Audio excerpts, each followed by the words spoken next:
My name is Mazi Nnamdi Kanu. I lead the indigenous people of Biafra, and also I am the director of Radio Biafra and Biafra Television.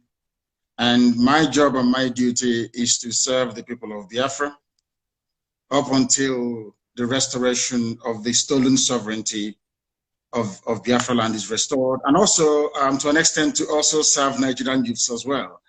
I think since the whole protest started, we have been serving them very diligently every morning and every evening. And it is something that we should be able to continue into the foreseeable future, or until all the demands made by the young people are met by ASROC. Could you tell us about your background, your parentage, schools attended, and all that, please? Schools attended, my background is quite simple. My late parents, His Royal Majesty Ezekiel Kanu, and my mom as well, Lolo Mbeme, Ukeze, Lolo Mbeme Kanu. And I went to Labra Avenue Primary School, which was a model primary school in Umuahia, arguably one of the finest. And then I attended the best secondary school in the world, I believe, Fisher High School, then named Government College Umuahia, the same alma mater as Chinua Achebe, Kensira Wiwa, and Cyprian Ekwensi, and a whole host of other people who have gone on to at least make an indelible mark in our consciousness, if not in our society. And then from there, I went to University of Nigeria, Nsukka, where I spent about 2 years, and they weren't doing anything that I felt enhanced my ability to understand what I was there for. I had to travel to England, where I studied politics and economics at now London Metropolitan University. I've worked in various capacities. I'm actually the owner of Alpha Phoenix Consulting Limited in the UK, which is a consultancy firm, an economic development consultancy firm. I did actually work with a lot of people like Genesis and all the rest of them, where I held managerial positions until my calling. And that calling is to help restore the kingdom of God on the face of this very earth. And that's what we've been doing for very many years now.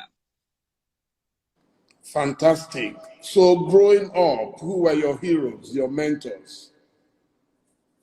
I think my father was number one. Only two people in my life have seriously impressed me. One was my dad, that I was very close to, that I learned a lot of things from. We never actually spoke that very often, but I used to sit around and watch him conduct his counsel, the way he adjudicated in cases and the things that he did. And most of the morals that he left me with.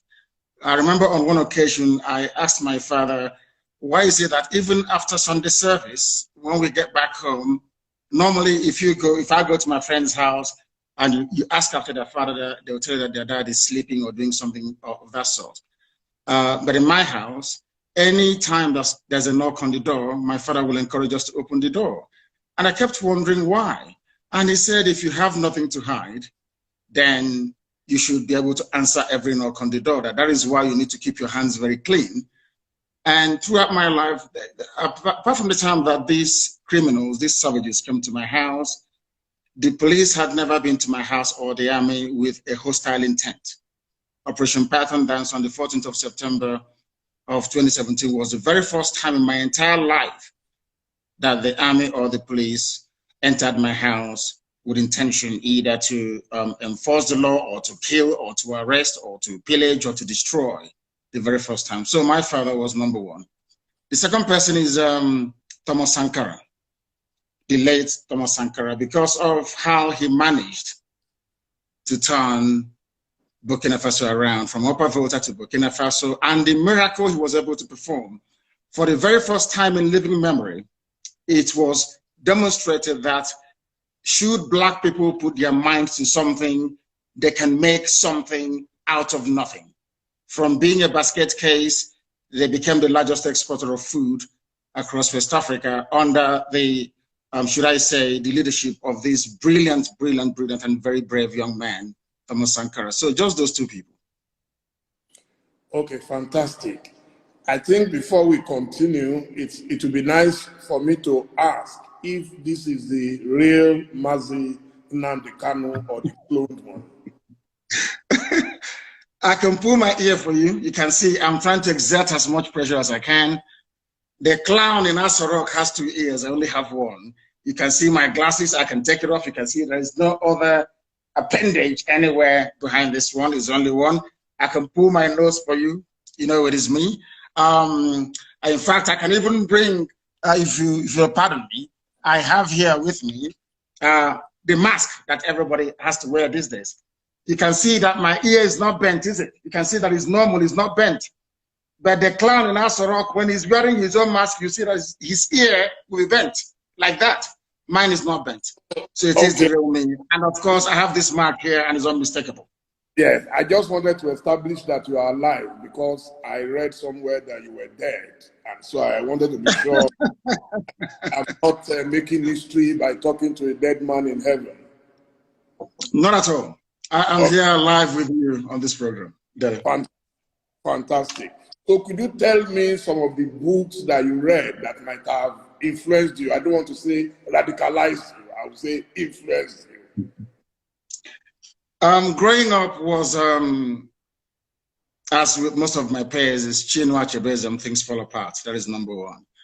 Because it's reminded us of who we are, where we are coming from, and where we should be heading to. So that very book was pivotal in shaping my understanding of my people and what needs to be done to rectify the damage that colonialism had done to our people. The second one I would say is Alex Haley's Roots. Again, in that very book, it reminded me or reinforced the need for the Republican zeal that burns in each and every Biafran, that we see ourselves as equal before any other race around the world, and our belief, cardinal belief, that all men are created equal before God.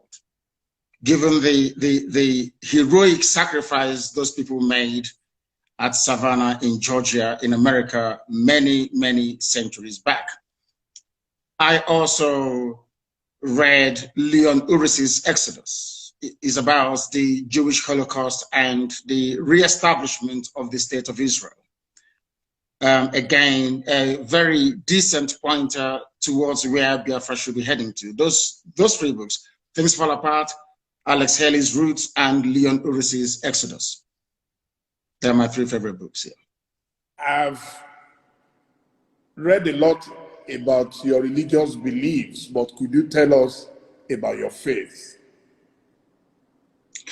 I worship the one true God in heaven that incidentally every religion on this earth believes, or should I say, worship as well. I believe I am a follower of Yeshua, Jesus Christ. I believe I worship where Jesus worshipped. I worship the same God that Jesus Christ worshipped. I praise the same God that Jesus Christ praised. And one of my favorite prayers actually was the prayer that Jesus prayed when he was asked to teach the disciples how to pray. And he said, "Our Father who art in heaven," which goes to confirm the supremacy of Almighty God in heaven, bar none, the name above all names. And it is exactly the religion of my forefathers. My ancestors worshipped God and God alone. We answer Wachuku. From the names we give our children, we glorify God. And if you go to my village right now, all you hear about Ikechuku or the Nakachuku, everything is about God. So I don't need to be tutored or to be told by anybody who God is, because God is ever present in our lives, and that is the God that I worship. Sometimes people tend to mistake it because the only modern interpretation of that very religion is Judaism. The only modern interpretation of this ancient religion is modern day Judaism. So that is why I tend to gravitate towards Judaism. But as I said, I am a follower of the teachings of Jesus Christ. But I practice Judaism in the main. I was privileged to meet the late Chief Chukwuemeka Odumego Ojukwu in his lifetime. In fact, Ovation had exclusive access to his wedding, to his wife, Lady Bianca. What was your relationship with him? Did you ever meet him? And did you draw inspiration whatsoever from him? Yes, he is our eternal leader. And that was the title that I gave to him in recognition of the very stellar work that he did, trying to save a people that didn't want to be saved. And also, I had come in contact with him in London. We invited himself, Peter Obi Chekwasokore, to come to London. That was in the year 2002, if I'm not mistaken. And I consider it an honor that where he stayed, the hotel he stayed in London, I paid for it. So I had sat with him on a few occasions and benefited from his immense counsel. The reason why we want to honor him by restoring Biafra. And only then will the whole world know in how much esteem we actually hold him. To us, he's an icon. To us, he's our Moses. To us, he is the forebearer. To us, he is everything. And Ojukwu to us, it means a whole lot more than people can ever imagine. And the few times that I sat with him and he spoke, he said a lot of things. In fact, the role that the British played during the war, he was the one that made me to actually realize what they did and the need for us to be very careful. The journalists that were interviewing him, especially from BBC, in their typewriters were, should I say, listening devices that were transmitting everything Ojukwu was saying all the way back to London. And that made it possible for them to sabotage that very effort, or should I say, to undermine it, especially what transpired at Aburi, that we now have the tapes and records of.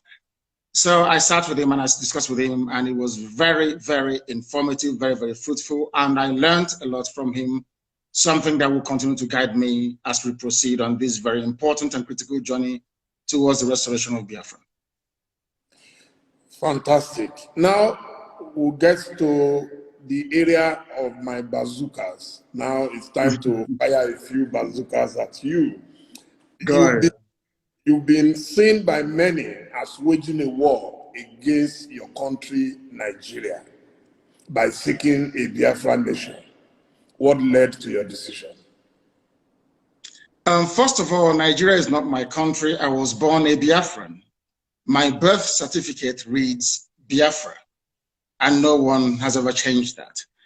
The fact that I was at some point or the other in possession of a Nigerian passport does not actually confer upon me their citizenship.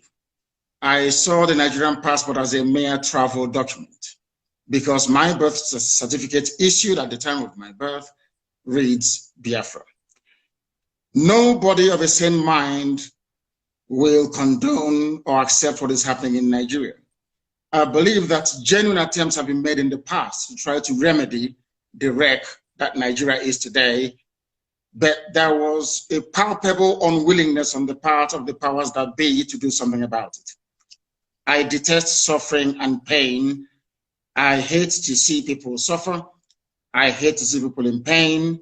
The only thing that propels me, the only thing that drives me towards this very agitation is not born out of hatred for anybody, but a desire to test freedom in our time.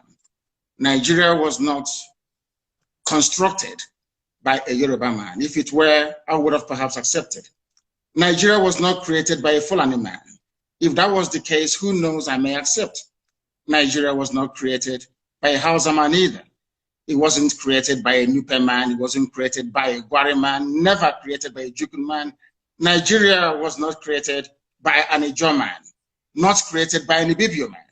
Nigeria was created by a white man and named by a white woman. The name Nigeria means awful, bad, evil. It means nigger, which is a swear word, is a slur in America. If a white person calls a black person nigger, they might end up in jail. Then why should I answer a name that is abhorrent before God and before man? Nobody came from all these ethnic groups. They never got together to say, as from today our name should be Nigeria. A white man determined that. I cannot go to England and say to English people, I want to rename Liverpool. I want to give it another name. I'm sure they'll think I'm mentally, unstable and put me in jail. Now, the problem is this. Why should Africans accept the name Nigeria? It doesn't mean anything in Yoruba language, doesn't mean anything in Hausa language, doesn't mean anything in Igbo language, but yet we are Africans. So I see it as a relic, or should I say a vestige of racism. I see Nigeria as an abomination, not just before God, but before man as well. Those with common sense, that is the reason why I like Thomas Sankara. Thomas Sankara changed the name from Upper Volta, that had no meaning, to Burkina Faso. Now, I wonder why educated, very savvy and enlightened Nigerians cannot see it. You have half of Yoruba land in Benin Republic. Some are in Togo. For over 20 years, I have been a very vocal advocate of a Yoruba nation that will also encompass the Yorubas in Benin Republic and those in Togo, because they are Yoruba people. Wouldn't that be very wonderful? Why should white people come from Europe and decide that some Yorubas should be Togolese, some should be from Benin Republic, and some should be from Nigeria? You're a Yoruba man. What do you have in common with a Kanuri man?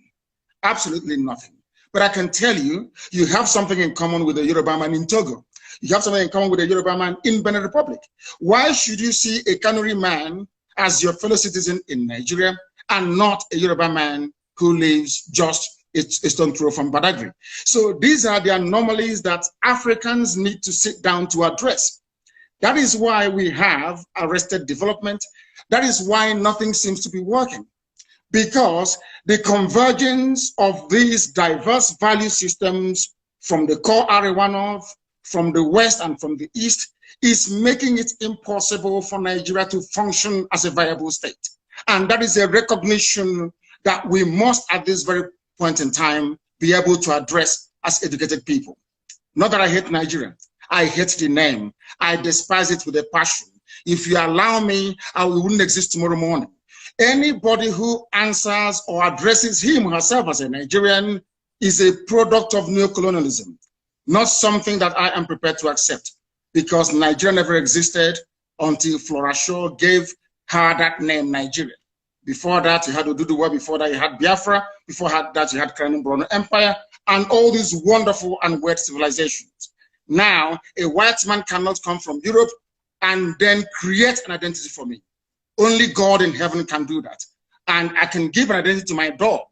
The only thing you can name are your children and your pets. They are not our fathers. They are Caucasians. We are Black Africans. They have no right being in Africa and giving us names. And that I will never, ever accept. Military and security experts have said it is impossible for any country to fight 2 civil wars without monumental repercussions. Have you considered this? And what lessons did you learn from the last Nigerian Civil War?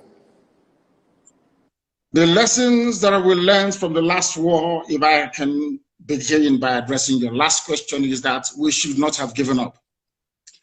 Even though we were overawed as a result of a global conspiracy of unprecedented proportions. Biafra-Nigeria war was the Third World War, because in that war, if you leave Nigeria and Biafra alone, Biafra would defeat Nigeria anytime, any day.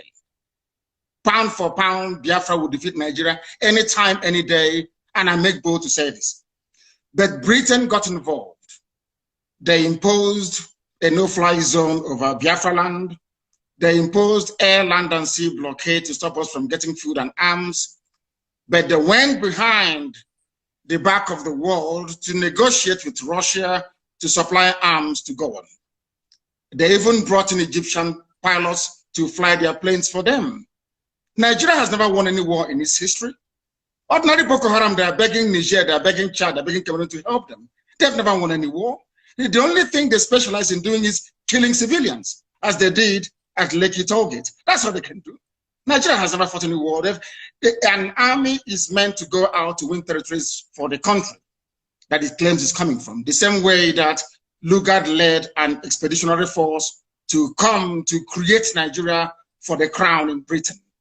Nigerian soldiers have not done that before. Anywhere they go, they're humiliated and they come back. So I wouldn't actually see, I wouldn't describe what transpired between 67 to 70 as a Biafra-Nigeria war. Is Biafra versus the whole world. The United States was ambivalent. They never actually, should I say, participated as they should. Britain was there running the whole show. They destroyed Aburi Accord, destroyed the agreement reached between Ojukwu and Gowon. They came back and they instigated a war. That was all they did. There was not, I wouldn't see it as a war. And I want to let Nigeria understand this.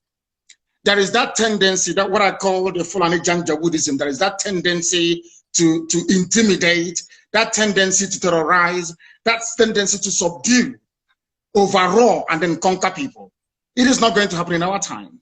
They will try, but they will fail. The more they focus their attention in the East, the more the terrorists that they themselves bred in the North will overrun them there. So I am not in any way, shape, or form either phased or overawed. They will come again because it's in their nature, and this time around they'll be roundly defeated. Well, I think with due respect to our men and women of armed forces, I believe they are well rated. I visited them in Liberia. I visited them in Sierra Leone. In Liberia, we were controlling 10 out of 15 counties.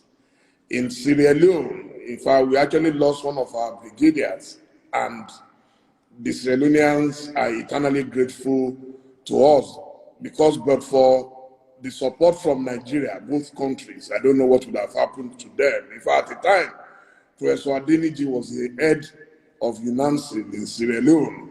I think it would be unfair to describe as military as weak. It is possible, yes, that they got support from somewhere else. Of course, there are allies. That's why you had NATO. In fact, it's one of the reasons a lot of people are angry with America under Trump, that he has virtually collapsed the relationship, military ties to other countries. So I'll leave it at that. But then I want to go to the next question. The Igbos are obviously marginalized in the political configuration of Nigeria, but they have done extremely well globally in business, in sciences, in commerce, and so on. Won't they risk a lot of these spectacular achievements if you decide to go the way you want to go? I should have thought that your question should be along the line of,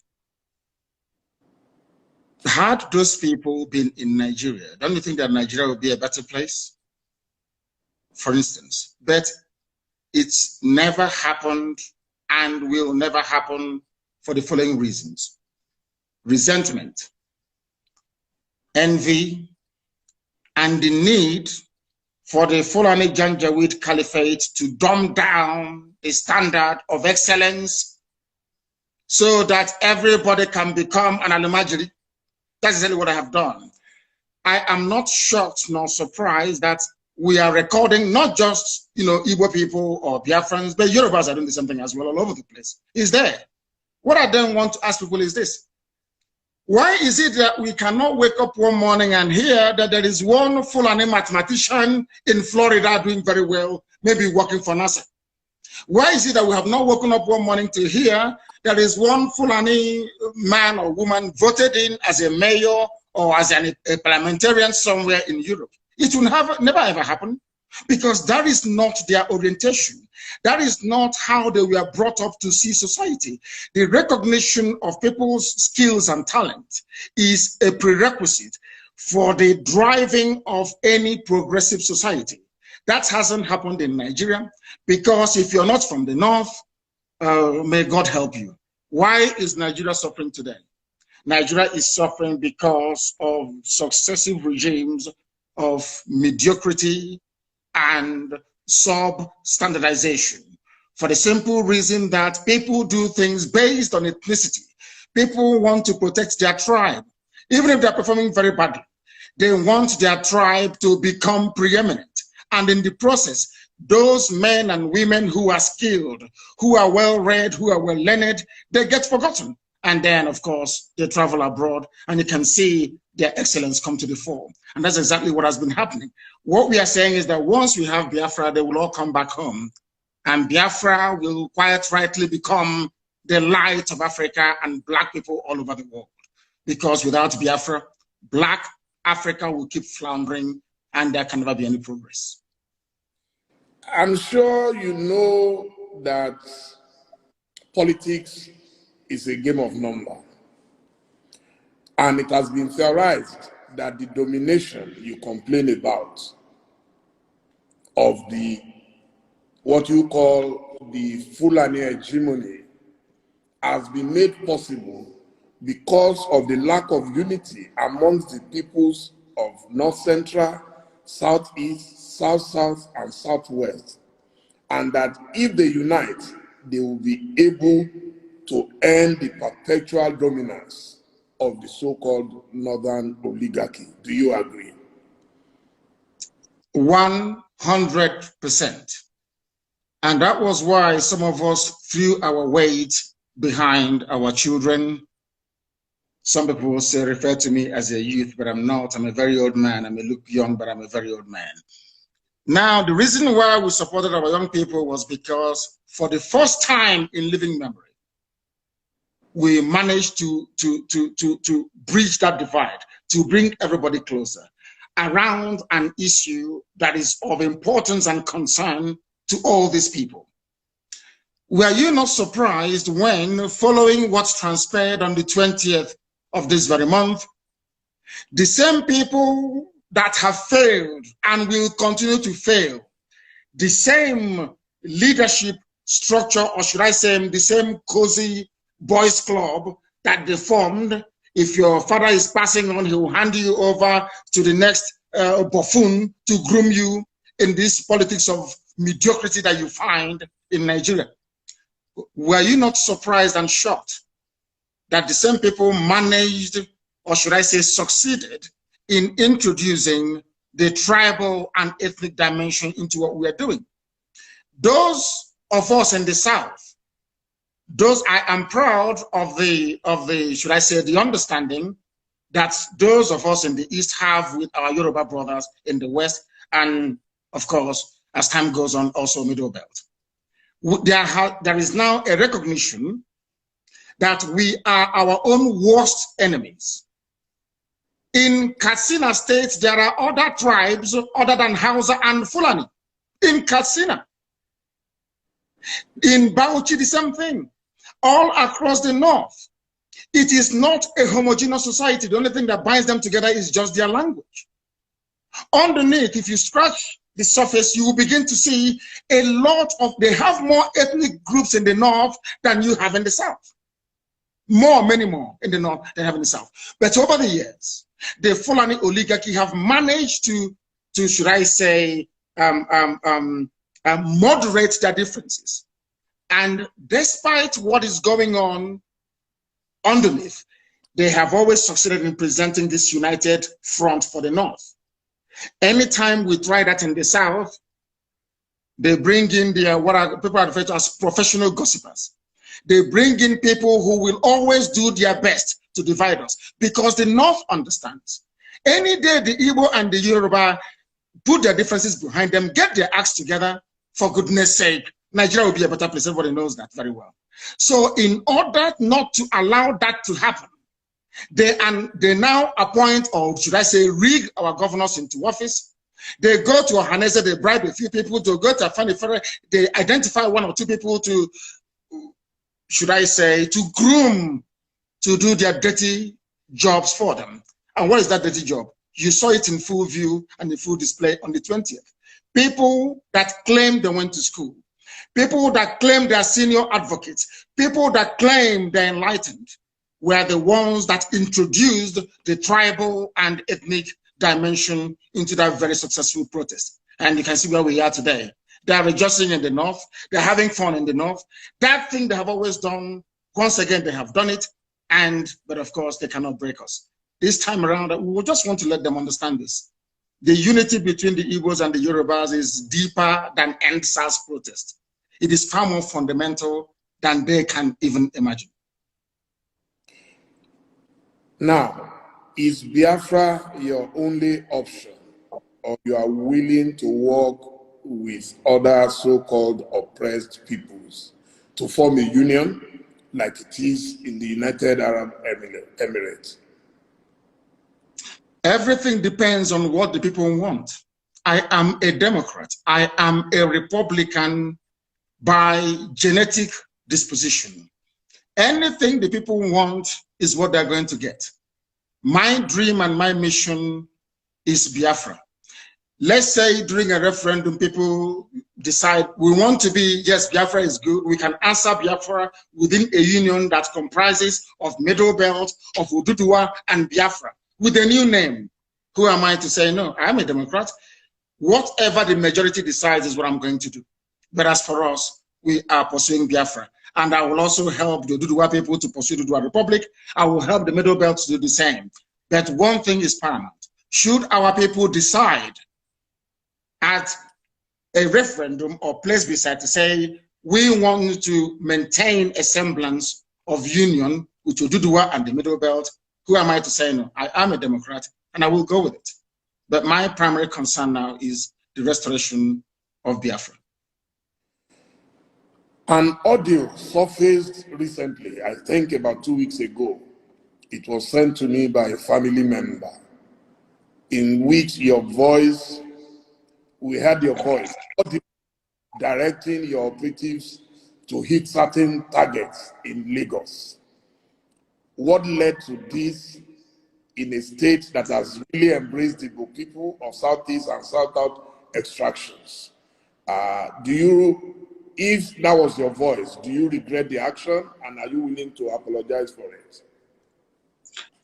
It is my voice, but what I said was cut and joined together to suit the very message or narrative that our detractors were, should I say, determined to peddle.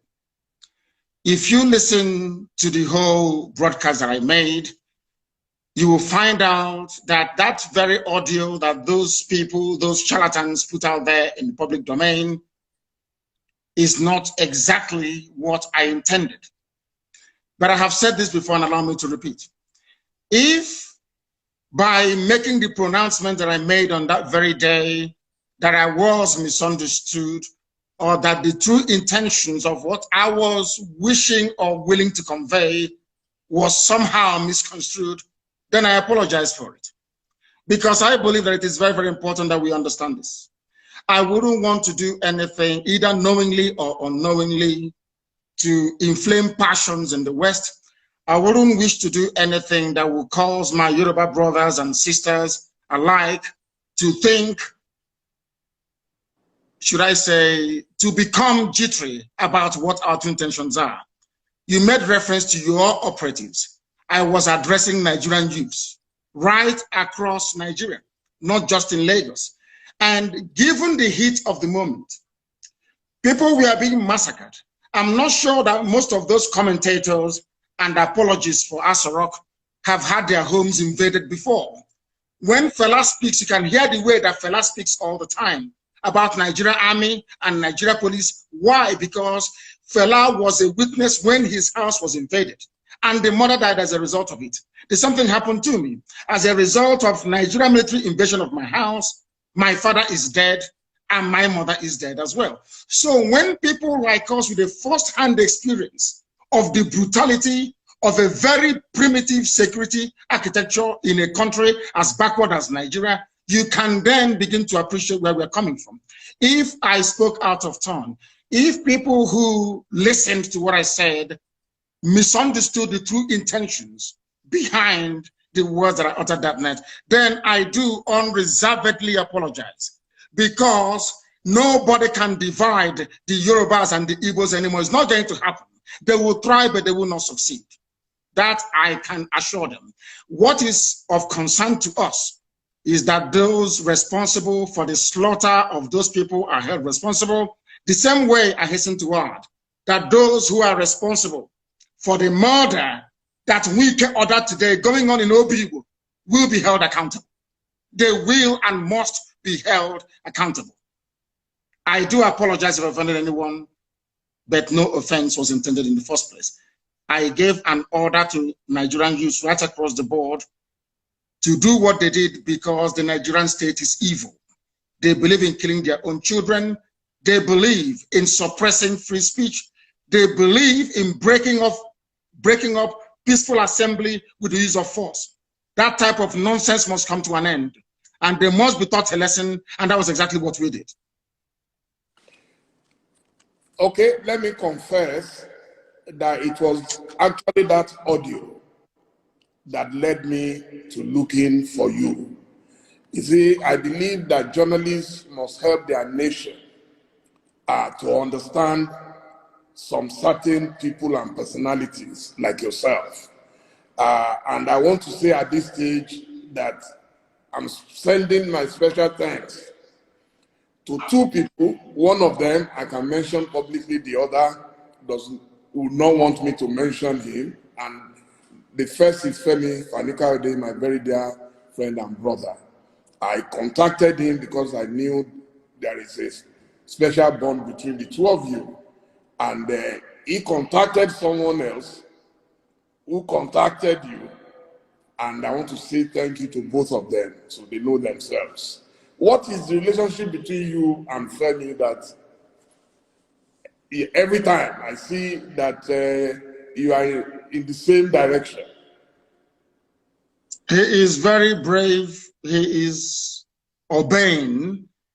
He is polished and very erudite. He is a scholar and a conscientious one at that. You know, in Nigeria, you have scholars, people who just study for the sake of it, people who just read for the sake of it. He practicalizes what he understands to be humanity. And that is why I love him, I respect him, and I call him a brother. He epitomizes what any intellectual should aspire to be. You intellectualize, that is very true or very good, and then you must have a human side to yourself. He is de-tribalized, as you well know, and I'm sure that in time to come, he will have a very great role to play, if not in Ududuwa, but also in Biafra. If Biafra were to come tomorrow, I would take him. And I'm sure that he will have a lot to contribute in making Biafra a better place for everybody to be in. So I have not only love for him, but also have regard for him. Now, I'm sure you are aware that there are efforts to start a movement that will bring the Yorubas and the Igbos together and closer. Are you willing to play a major role in that union? Yes, we are doing ours on the ground. You saw the protest on the 1st of October right across the world, Yoruba One Voice and IPOB. So we are doing ours. That was why I categorically stated, and without any equivocation, that the bond between the Yorubas and the Igbos can no longer be broken by anybody. They will thrive, but they will fail.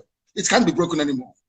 So I am more than willing and able to serve in whatever capacity that is required of me to make sure that these two great nations pilot the affairs of Black people in Africa going forward. Because without them, Africa is doomed, more or less.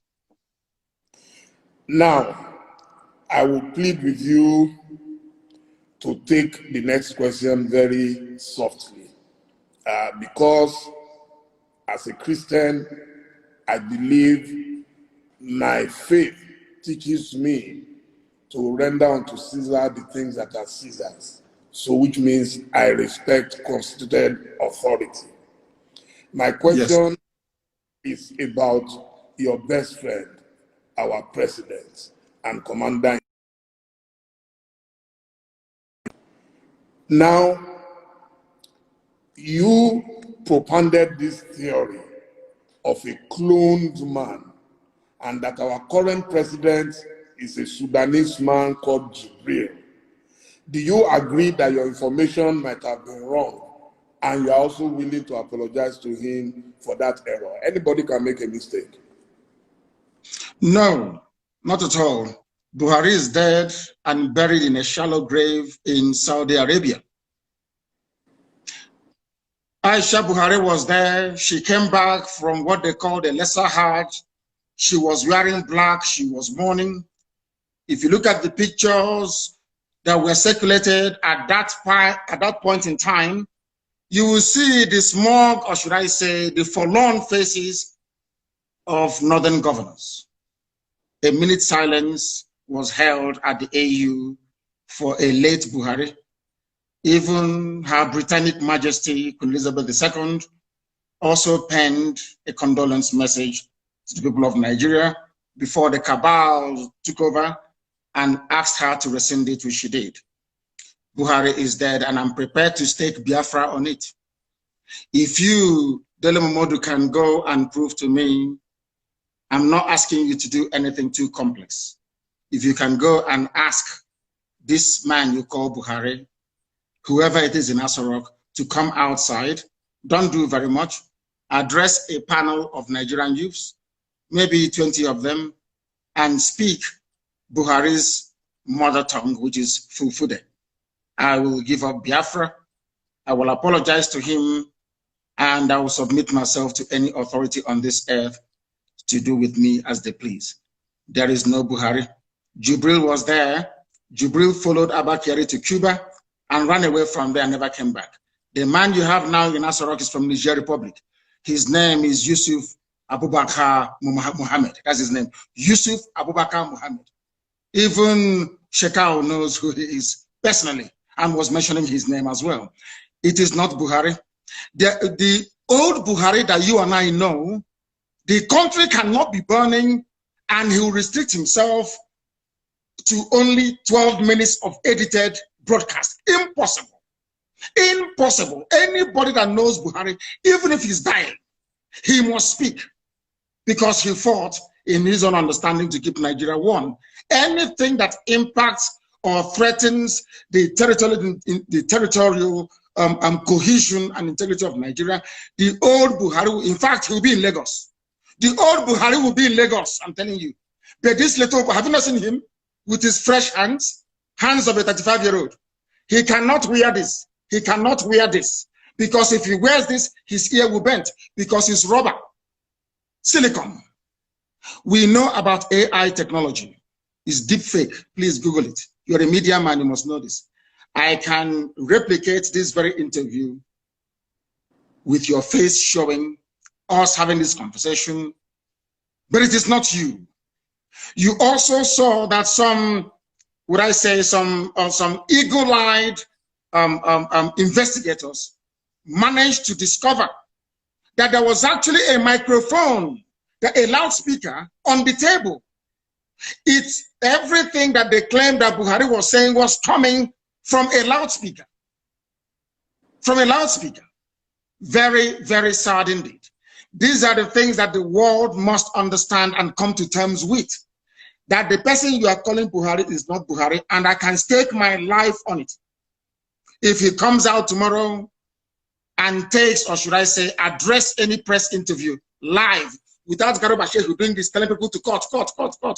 If he can come out tomorrow, a panel of journalists will, in fact, no, not journalists because some of them are corrupt, youths will address him. There and then you will know that Buhari is no more. There is no Buhari. No country. How can you have a country you claim you're proud of, and that country is run by 10-minute video recorded every 4 months? What sort of country is that? Every 4 months you issue a pre-recorded video to address 200 million people. What an insult. What an insult. In a time of crisis, there is COVID-19, people are agitating, they're very restive. The only thing you can do is 10 minutes video. Laughable and absolutely absurd. And no sensible person should be able to tolerate it. Buhari is dead, and I stake my life on it. Please don't stake your life on it, because I am very, very convinced that he is alive. I have been meeting Buhari since 2010. Okay, and the last time I met him was 2 years ago inside Aso Rock with a former president of Africa. I met him, we interacted, he cracked jokes with me, he even said, Dele, it seems you've added weight. I am telling you that I am not foolish not to know the person I've been seeing for 10 years. I've worked closely with him on his campaign, and yes, you could have your theory why you think, you see, my own theory is different. Because he was very sick, a lot of people thought that he would die, and God restored his life. And I think that is why you think he is dead. I am personally convinced that he's alive.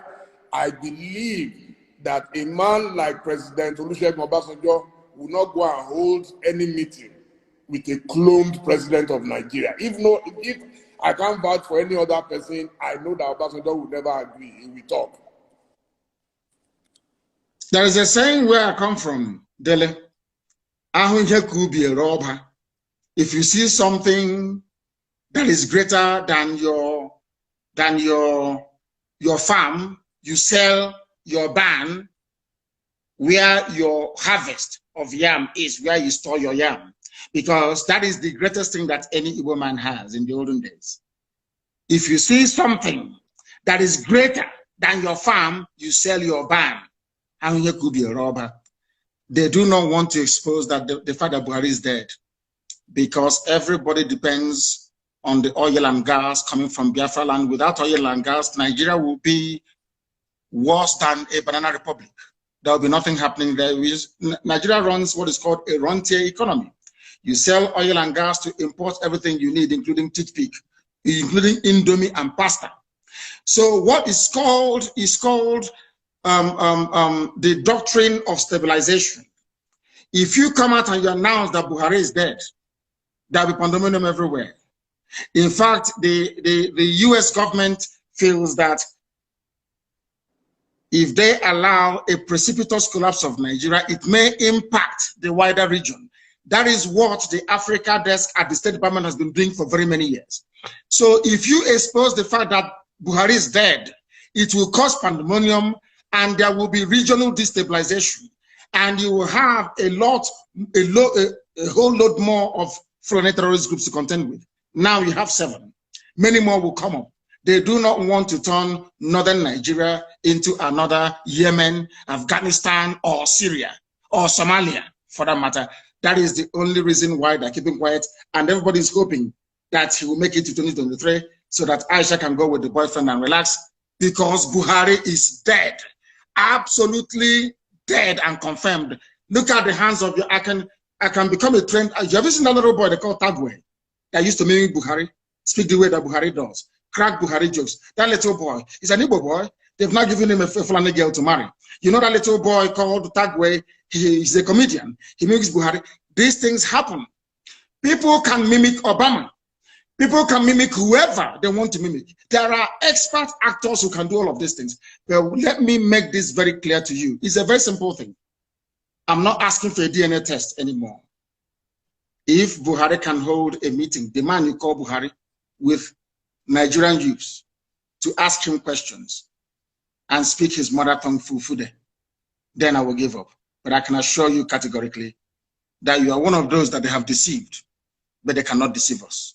It was a well choreographed, well planned, and executed with military precision. They knew what they were doing because Britain is in charge. Britain is in charge. The same way they took charge of the NSAS protests. You were there, you were watching. When British High Commissioner went to Lagos, did not see the Lagos State Governor, but saw Tinubu. Not up to 48 hours, the army came and started shooting. And now, as they say, the rest is history. The people controlling you are those that created you. The people that made you a Nigerian are those now in charge of your lives. You are not in charge of Nigeria. They are, and are the ones running the show. And maybe next week, you get another 10 minutes video recorded. the old Buhari couldn't have done that. Ask Obasanjo. How many times did you allow them to broadcast a recorded speech in a time of national crisis? How many times? Obasanjo will tell you no. Jonathan did something. Only this thing that they put up there.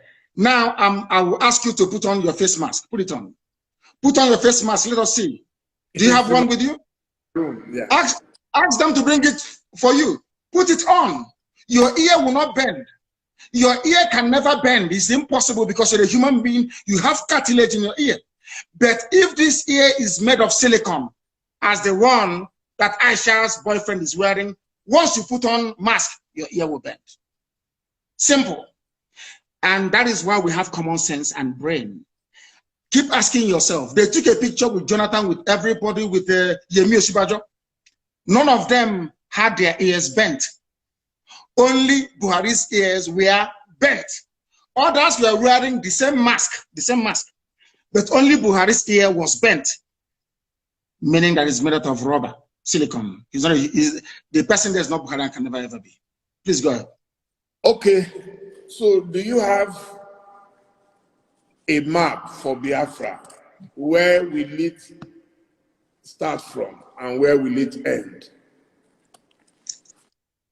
First of all, do you know that if I ask you now, Dele, how many states do you have Igbo people in Nigeria? How many states would you tell me? It's a simple question. You're a journalist. I would say everywhere. No. I mean where they are indigenous to, where they come from. There could be Igbo people in Lagos and not from Lagos. The Igbo people. If I ask you right now, how many states in Nigeria do you think that Igbo people are indigenous to? How many would you say? 5 Southeast states? After all, that is the Igbo territory. Is that what you would say? Yes. I have a surprise for you. It is 13. Igbo people are indigenous to 13 states of Nigeria. 13. As I told you, those who created Nigeria are in charge of Nigeria. And in order to weaken, to diminish, to render irrelevant every aspiration of an Igbo man, Britain decided to advise the Janjaweed Caliphate to keep redrawing the map until we now have only 5 states. Igbo people are in 13 states. And now let me answer your question. The map of Biafra starts from wherever women tie 2-piece wrapper and ends where they stop tying 2-piece wrapper. In other words, Biafra land starts from Kogi in the north, in Igala land, Idoma, Igede, all the way to Ikodomikodo, Idu land, in Udo, and going down to Bakassi, after Cross River State, and to Bonny, and to Opobo in the south.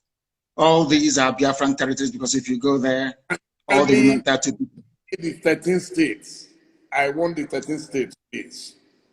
You want me to name for you the 13 states that make up? Yes, please. Kogi, are there Igbo people in Kogi? I'm sure the answer is yes. Yes. Indigenous. Are there Igbo people in Edo State?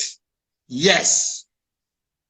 We agree. In Edo State, there are Igbo people. I'm not talking about Tubiaja, which is Ishan. We'll come to that later. I'm even talking about a place called Igbo Akari. Igbo Akari.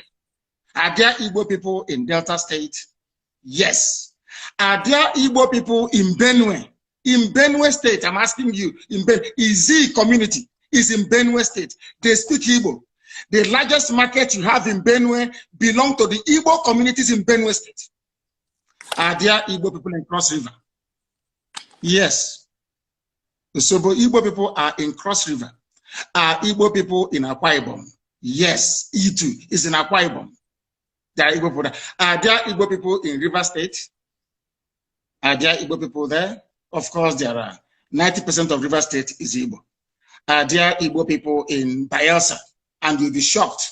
YES is the answer. There are Igbo-speaking people inside Bayelsa itself till tomorrow morning. The same way you have Igbo people in Ondo. Are there Igbo people in all the 5? I've counted for you the 6 states that make up the so-called South-South. Imo, Abia, Anambra, Ebonyi. Yeah, you've mentioned 9 now. 9 states. 1, 2, 3. Kogi, Edo, Benue, Cross River, Akwa Ibom, Rivers, Bayelsa, Ondo. Have you added? No, not in Ondo. We're not in Ondo. Igbo is not in Ondo. What is in Ondo is Ijo. Ijo is in Ondo, not Igbo. But okay. Ijo is Biafra. And we'll get to that later. And then you add the 5 southeastern states. You have Imo, you have Anambra, you have Enugu, you have Ebonyi, you have Abia. Add all of them together. Imo, Anambra, Ebonyi, Abia, Enugu. 1,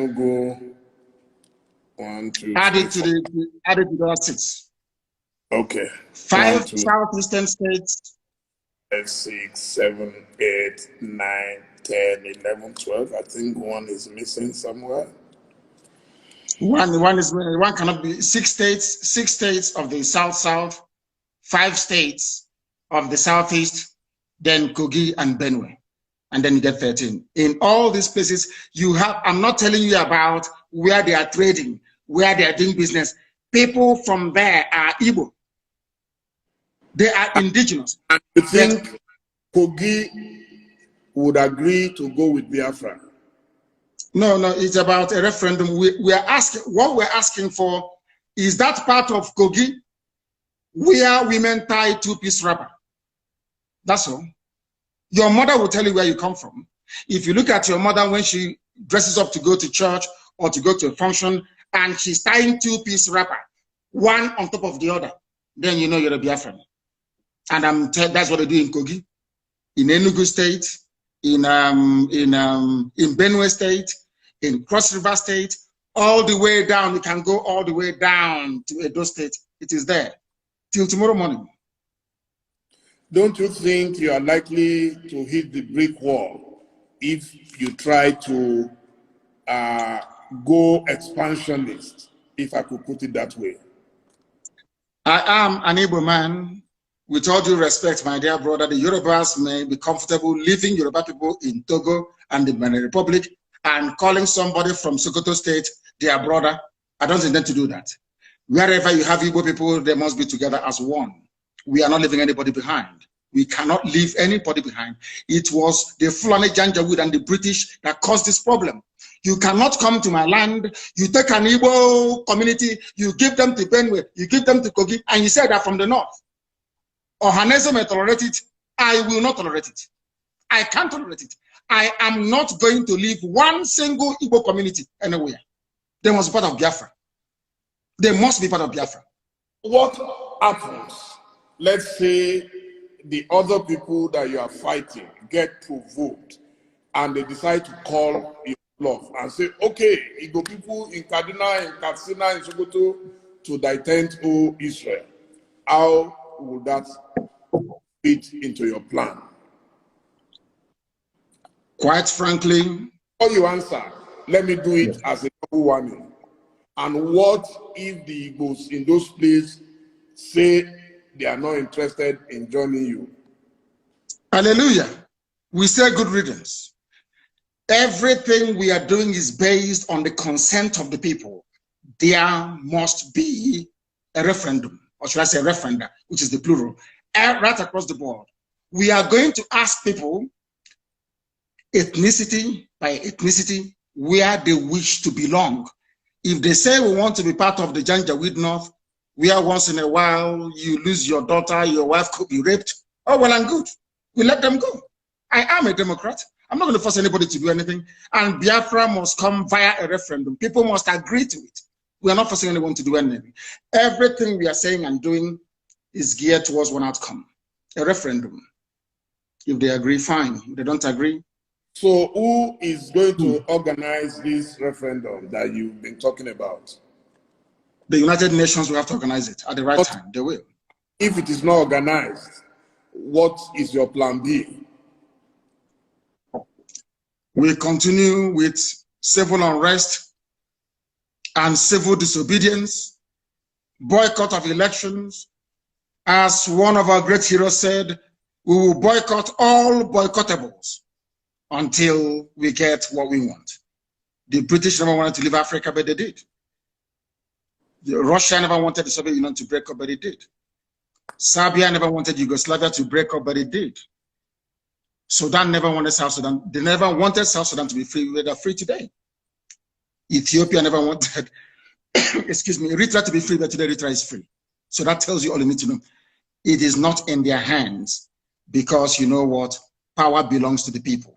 Anything we want is what we're going to get. Once again, I want to ask this. Do you think this dream is realizable without a war? And are you prepared to fight another war? This dream can be realized without a war. And let me put it this way, as soon as the people, the various ethnic groups in Nigeria realize what Nigeria means to each and every ethnic group, they will subscribe to our position. So it is realizable without a war. Before the white man came, let me ask you this, because it's an interview, which means you can ask me a question and I can ask you. Before the white man came, was there any Nigeria? Before the white man came, did Nigeria exist? It's a simple question that I'm asking you.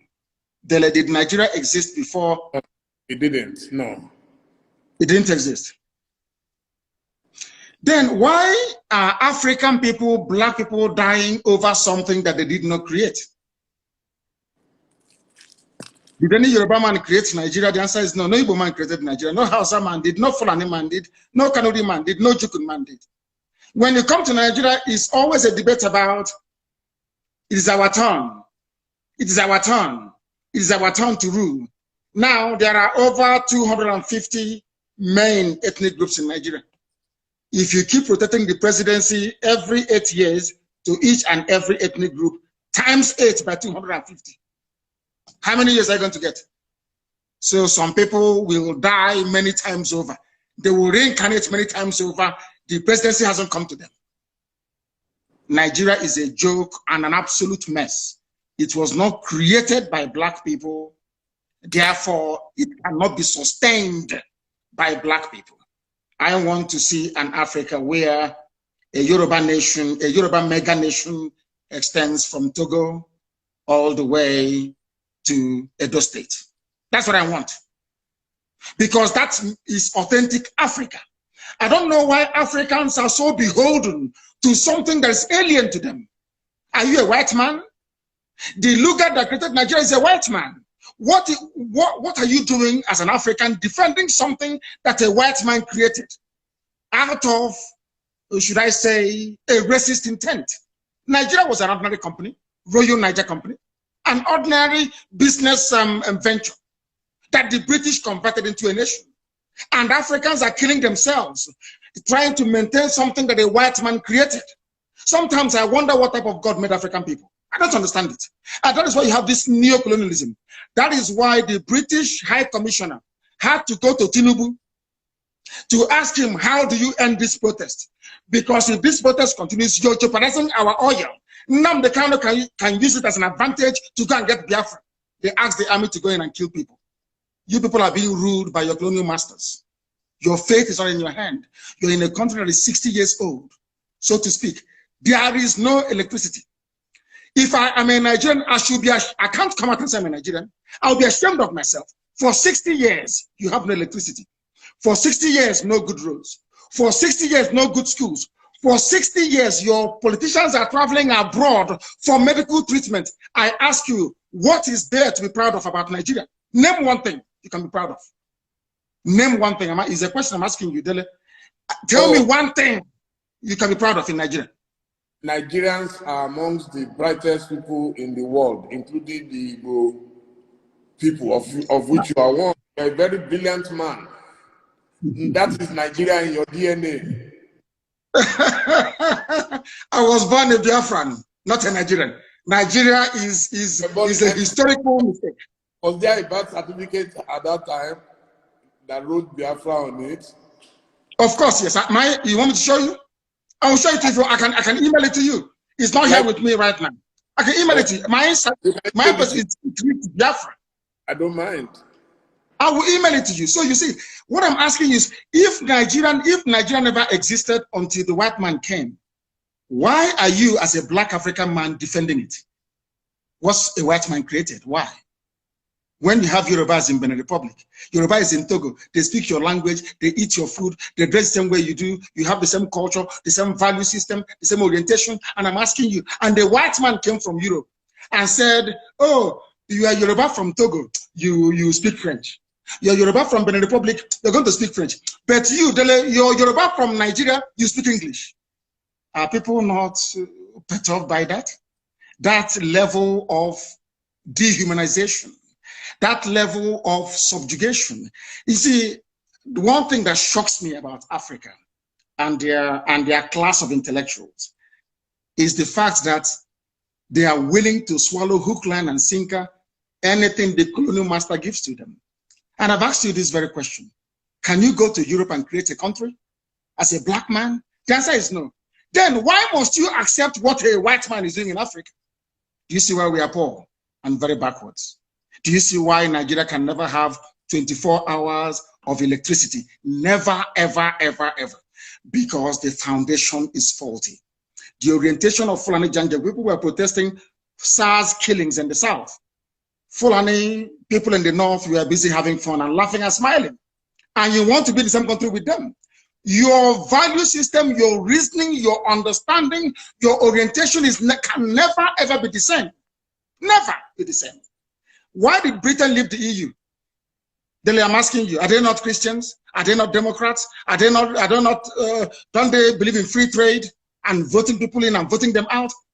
But then, why did Britain leave the EU? Why? The same Britain that left the EU is asking me not to leave Nigeria. Nigeria that is only 100 years old. Your grandfather was not a Nigerian. Was not.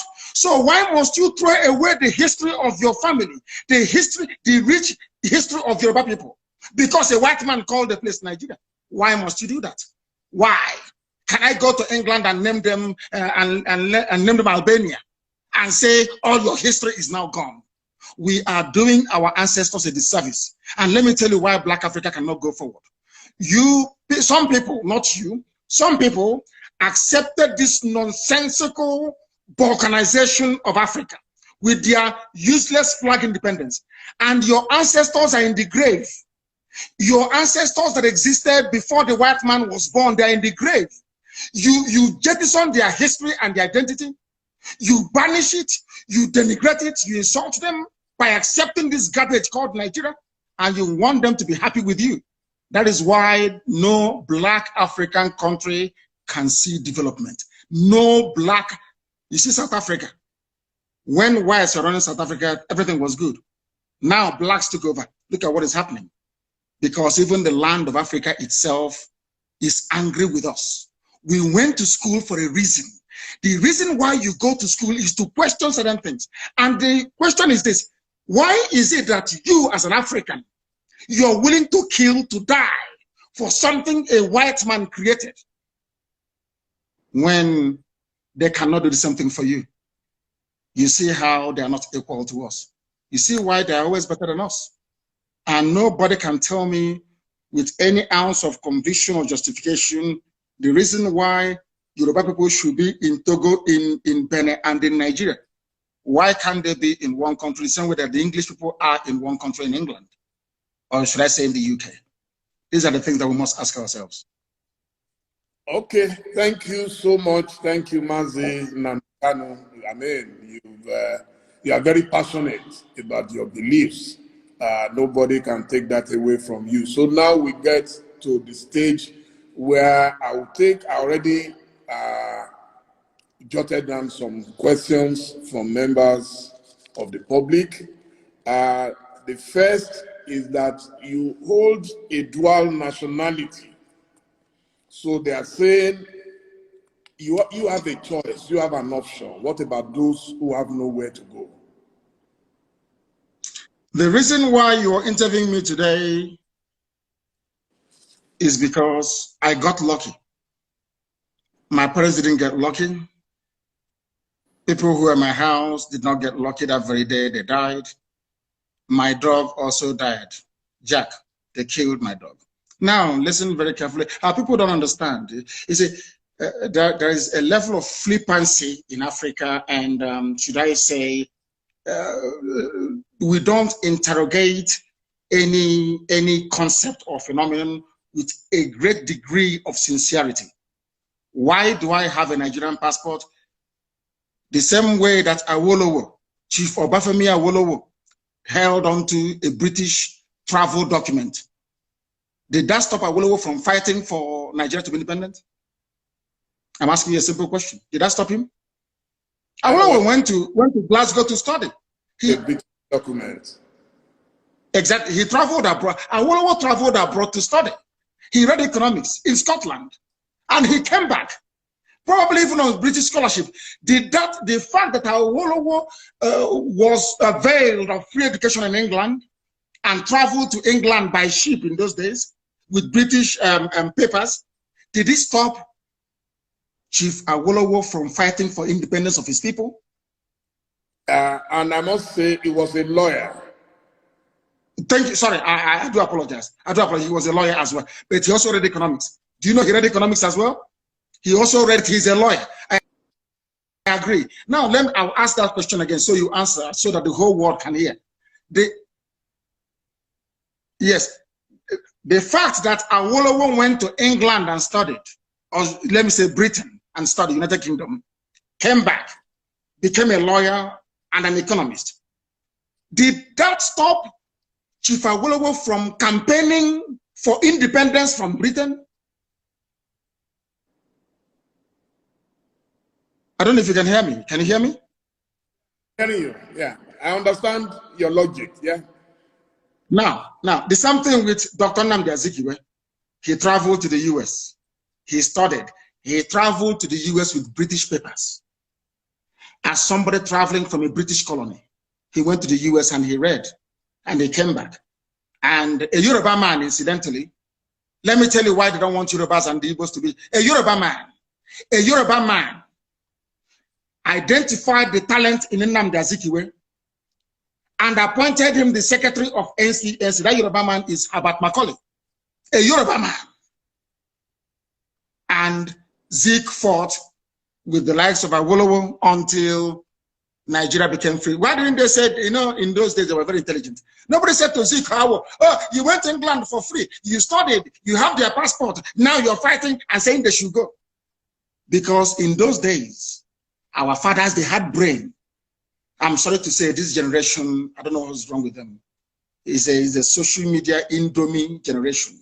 And I hope that after this evening, they will become, should I say, more enlightened as to the issues. I no longer hold dual nationality. I used to have dual nationality for convenience sake, just to travel out of Nigeria, not for anything.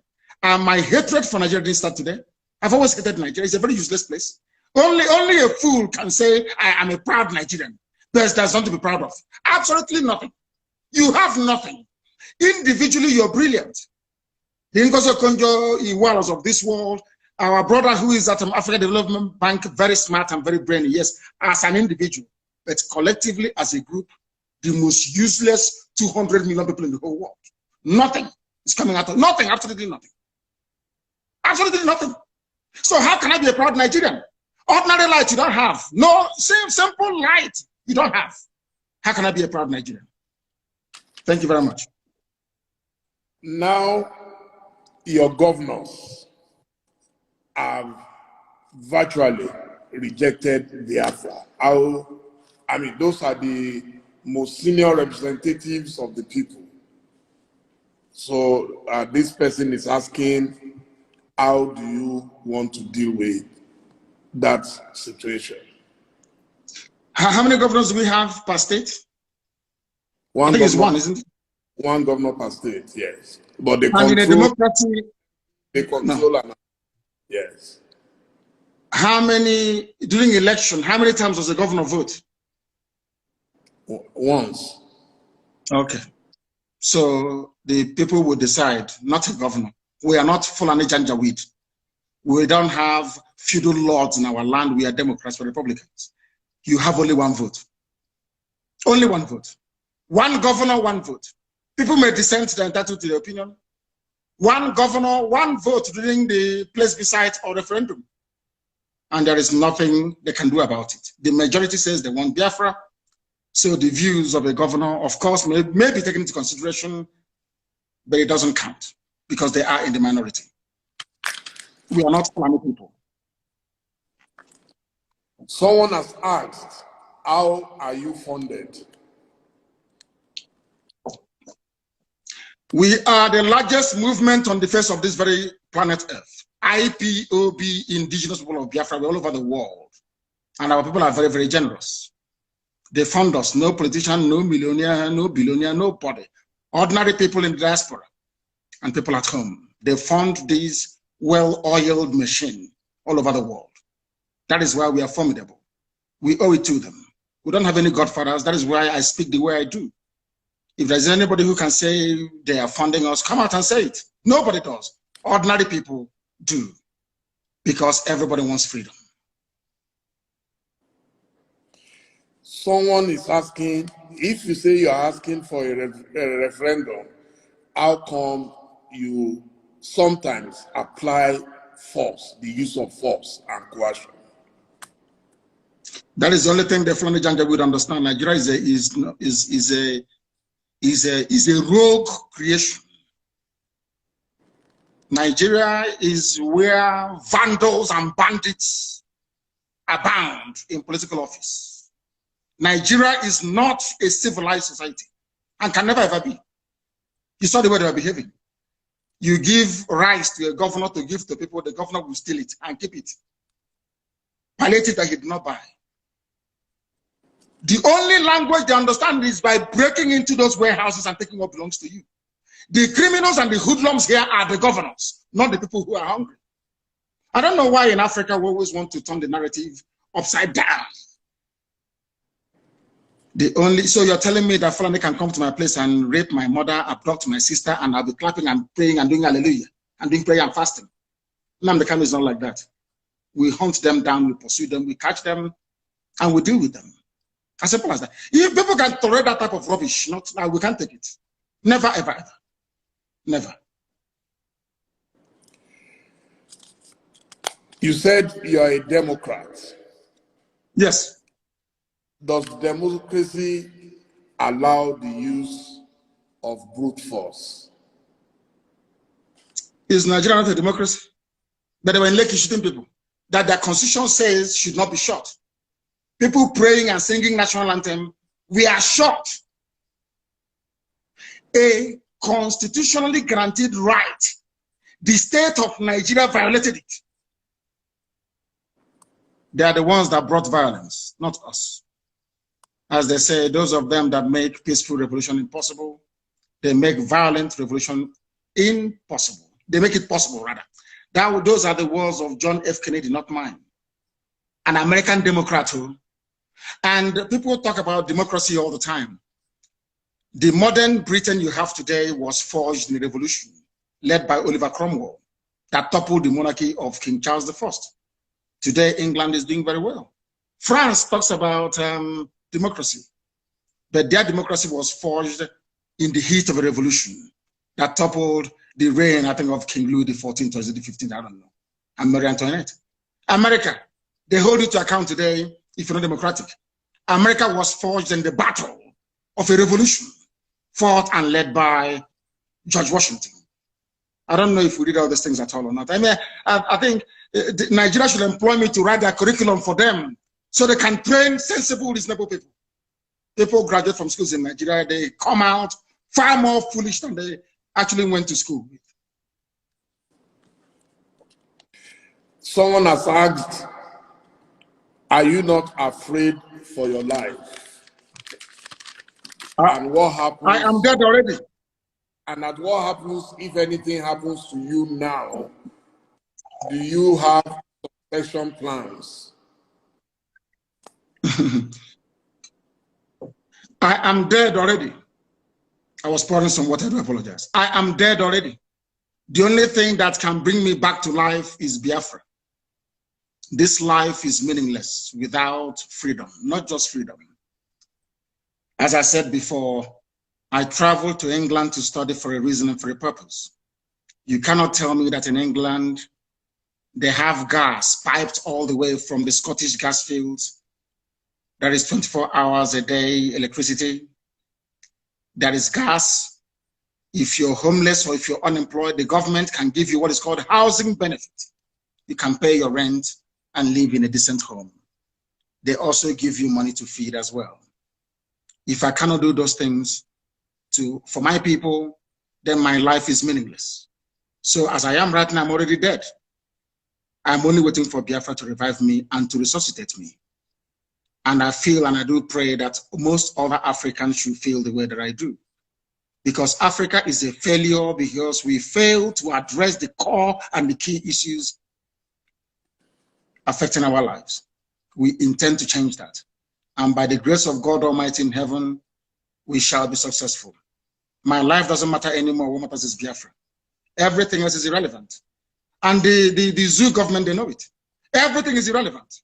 The only thing that matters to me, God is my witness, is Biafra, nothing more. I'm not doing anything. I don't have a car. I have nothing. The only promise I said to God is, give me Biafra, that's all. I don't want anything else. What am I doing with money? What am I doing with cars? I don't need them. The Biafra I do need. Now, someone says, if you disagree so vehemently with the English people for what you believe they've done in Nigeria, how come you accept their protection? They are not protecting me. I'm sure if they have a chance to kill me, they will kill me. They're not protecting me. The only people that ever protected me was the state of Israel. Nobody else has ever protected me. Only Israel did. So if they have a chance to kill me, they will kill me. What protection is the person talking about? I said it before. Chief Obafemi Awolowo went to UK to study. Chief Obafemi Awolowo, because there's one good thing about the UK. If you study there, your eyes will open. You see how vocal and vociferous the protest in London was. Because we understand their game, we know the way they play it, and we feel sorry for our people that they cannot see what we have seen. But one day, who knows, their eyes may open. But as I keep saying, anything we do to ensure that freedom comes, not just to Biafra, to Duduwa, but to everybody, every ethnic group, I am all for it. So could you tell me a bit about your project, the Radio Biafra? Radio Biafra of the Radio Freedom under Abacha. So I know a bit about pirate radios. So that's why I'm asking. It's not a pirate radio. It's not pirate. Radio Biafra is registered in England. It's not a pirate radio. It is actually registered. It's not a pirate radio. That was the argument they were making before. And when they asked the UK to shut down Radio Biafra, UK told them we can't. It's a legitimate business. You know, it's a legitimate concern in the UK, so we can't shut it down. So it's not pirate. And we build our own transmitters. I don't know if you know that. The FM that you listen to in Lagos, if you're in Lagos right now, if you hear my voice tomorrow morning or the voice of any of the presenters tonight, we built ourselves. And I believe in encouraging ingenuity. Everything we have, we built ourselves. Because, of course, God is with us. And our mission and cause is noble. That is the history of Radio Biafra, and we keep expanding. And I do hope that before this month runs out, which is just a few days away, that Radio Biafra will be in Katsina broadcasting in Daura. Radio Biafra will be in Daura broadcasting. And they will complain, but they can't do anything about it because we are far ahead of them. What are you doing in Daura when you said Buhari is not there? So what will you be doing in Daura? No, they challenged us. Their MDC challenged us.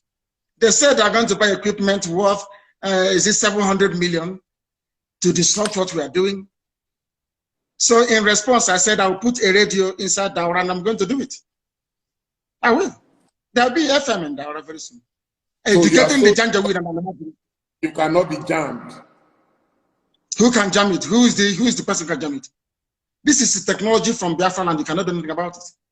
That is why the Katrina Lang is running helter-skelter to stop Biafra, because they know that once Biafra comes, maybe an African country can now put a man on the moon. They don't want that because they know what we can do. And I'm saying it out in the open. They should try all they can to stop us. They cannot stop us. Eventually, we're going to win. Because this is God's project, not man's project. It's God that said Biafra must come. Not man. On this note, I must say a big thank you to you for a very, very elucidating session. And I am definitely educated about you. I may disagree with you on a number of things, but a lot of people didn't want this interview to take place. I told them, I hate censorship. I was a victim of censorship. Everybody must talk. If you don't talk, nobody will know why you do the things you do. And those who disagree with you must still get to know more about you. And I must say, I am very, very grateful that you agreed to speak to me. And I hope very soon again, when we have cause to speak to you, at least now we've established this contact. And I really appreciate your agreeing to talk to me. Thank you so much, Mazi Nnamdi Kanu. Thank you, Dele. Thank you very much. Thank you very much. And thank you for having me. Thank you. Thank you. My dear viewers, I told you it will be the mother of all the interviews, and so it has been. Thank you all. We'll be uploading, and I'm sure a lot of newspapers will get some news out of this. Thank you, and good night. Thank you. Thank you very much. Thank you. Bye now.